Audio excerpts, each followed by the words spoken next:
Hello Manchester United fans. When does summer transfer window open? Man United and Man City impacted after exceptional start date change. The Premier League transfer window will open early due to Man City's participation in the revamped Club World Cup. The Premier League transfer window will open early after an agreement between clubs at a shareholders' meeting on Thursday afternoon.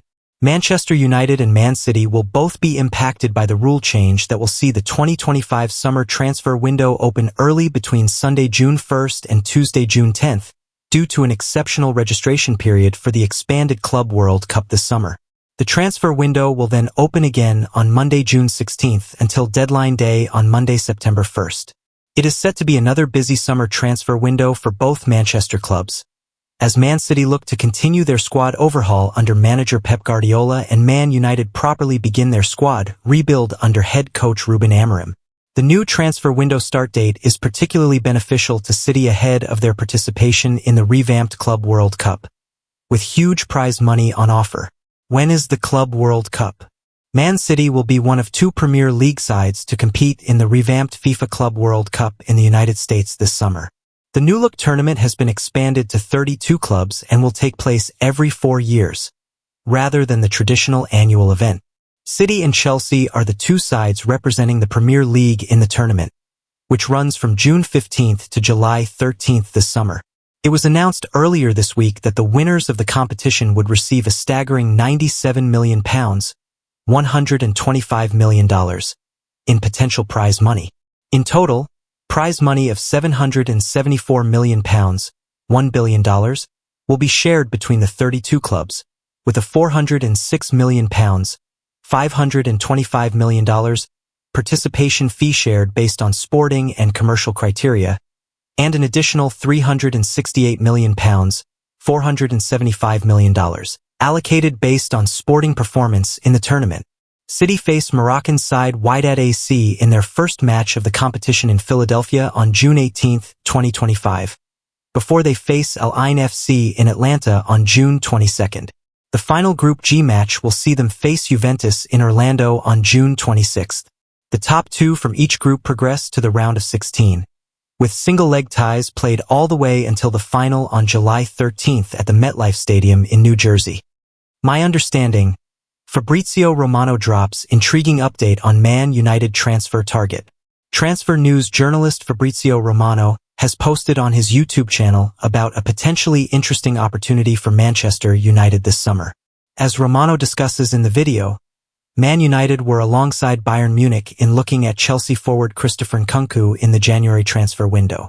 A deal didn't materialize on that occasion, with Nkunku staying at Chelsea, but it seems his Stamford Bridge future is still in some doubt. Discussing the latest on Nkunku's situation, Romano made it clear that there could be an opportunity for clubs to move for the France international again this summer. It remains to be seen if United will try again for Nkunku, but it's fair to say they could probably still do with a signing like this as they failed to bring in anyone new up front in the winter window.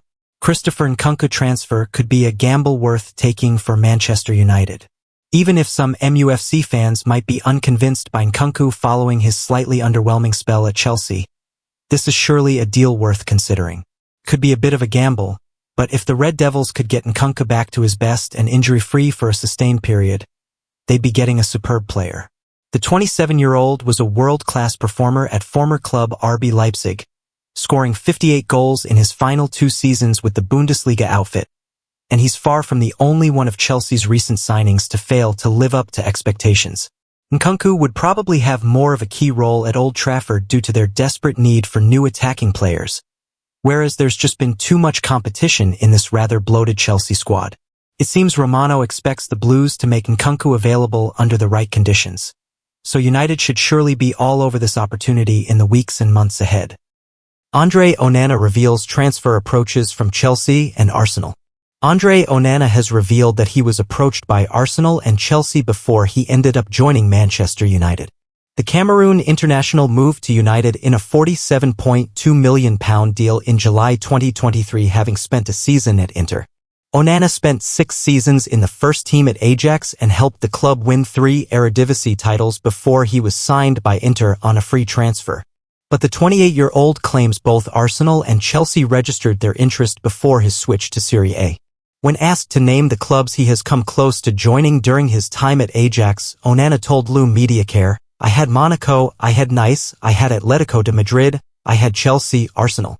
But when asked to name the club he came closest to joining from Ajax, Onana replied, "Lyon. I spoke with the president, the technical director, so it was advanced anyway. It was difficult for me to speak with the president because I decided to learn Italian." Onana also addressed the current struggles at United and reveals he was already made aware of difficulties at the club by two former players, Henrik Mkhitaryan and Romelu Lukaku. "No, it doesn't burn me, it doesn't burn my brain, but it is Manchester United," Onana said. "I was already aware of the difficulties. I spoke with Mkhitaryan at the time I was with him at Inter. Lukaku, too, and he kept telling me it's a complicated club and that everything is played mentally. But otherwise it's a fantastic club. In terms of results, it's a little complicated at the moment, but the club itself is gigantic, and some certain players write to me to tell me pack a jacket because it rains all the time. You will be depressed because the weather is not nice, but you can't say no to Manchester United. It's an institution, one of the best clubs in the world, one of the biggest clubs in the world. When this opportunity came, I didn't think long. When this proposal arrived, I said, Manchester United, Premier League, let's go. It's a new challenge, a new start, we're going to give everything. On a collective level, it's one of the most beautiful challenges of my life. Everywhere I have been, I have taken up challenges, and this one is wonderful in difficulty. You must always find the positive side. It's not going well today, but it could do tomorrow. United have experienced difficult situations, and that is the case at the moment, but I am convinced that the situation will change sooner or later. Our objective is to put Manchester United back in place as the biggest club in the country. We must be realistic. We also have opponents around us who are well prepared, who do things well, and it's difficult to win. We have our neighbors City who are good, we have Liverpool right next door who do things well too, and so the Premier League has an extremely high level, and there are many factors. Asked to name the most difficult thing about playing for United, Onana replied, Gary Neville loses his rag at Jamie Carragher as Sky Sports pundits clash. Absolute tool. Gary Neville and Jamie Carragher were tasked with giving their verdict on Phil Foden's England spot, with the Manchester United icon completely losing his cool with his colleague. Gary Neville completely blew his top at Jamie Carragher, with the pair trading insults after a furious debate. The pair were tasked with discussing Phil Foden's England position on the latest episode of The Overlap, and the previously cordial chat soon descended into chaos. After fellow pundit Jill Scott had asked where Foden's best spot was, Neville put his head in his hands and said, "Where do you play him? Only English people ask that. Only English people ask that about these players."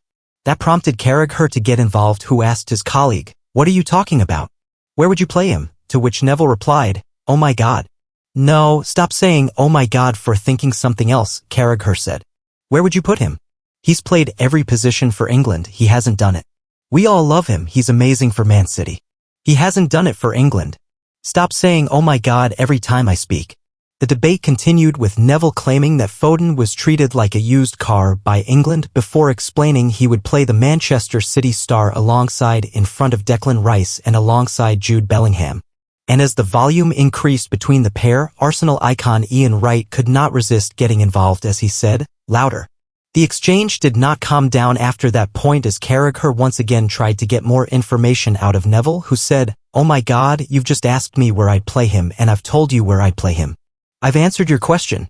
Neville's explanation continued as he explained that Foden should be this generation's Alan Shearer, where he gets in regardless of form, to which Carragher replied, "What are you talking about? Absolute rubbish." Carragher continued to add to the debate and claimed that Foden was the best player in the Premier League last season, but Southgate struggled to find a place for him due to Bukayo Saka and Jude Bellingham's superior England contributions. Bizarrely, Neville then suggested that Foden is on par with Bellingham, with even Wright left baffled as he shouted, "What?" Neville then suggested that Foden's situation was similar to that of Paul Scholes, who was regularly shunted out wide to make room for Steven Gerrard and Frank Lampard. That prompted Neville to pick a system for England's 2004 golden generation in a 5-3-2 formation, before saying, "He's Carragher gone F*** ********** quiet, hasn't he? Because he knows I'm right." Carragher interrupted his colleague to say that Neville had previously picked a 4-3-3 system, which triggered a hilarious response from the United legend, who shouted, "For Foden, you absolute tool," which saw Wright break out into wild laughter. Roy.